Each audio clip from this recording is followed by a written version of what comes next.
శుభ్రత ఉంటేనే ఆరోగ్యం, ఆరోగ్యం ఉంటేనే ఆనందం. అనగనగా ఓ ఊరిలో రంగా, మంగా అనే ఇద్దరు ఆడవాళ్లు ఉండేవాళ్లు. ఒకే ఊరు, ఒకే వీధి. కాని అలవాట్లు మాత్రం వేరు.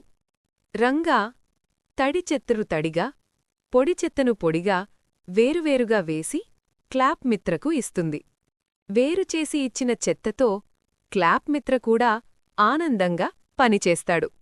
మంగ మాత్రం పంచాయతీ ఇచ్చిన డబ్బాల్లోనే అన్నీ కలిపివేస్తుంది.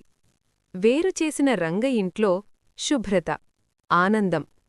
వేరుచేయని మంగ ఇంట్లో బాధ, అశుభ్రత. శుభ్రంగా ఉన్న రంగ ఇంటికి లక్ష్మీదేవి స్వయంగా అడుగుపెడుతుంది. చెత్తను వేరుచెయ్యని మంగ బాధగా లక్ష్మీదేవితో ఇలా అంటుంది: అమ్మా లక్ష్మీదేవి, నా ఇంటికి నువ్వు ఎందుకు రావడంలేదు?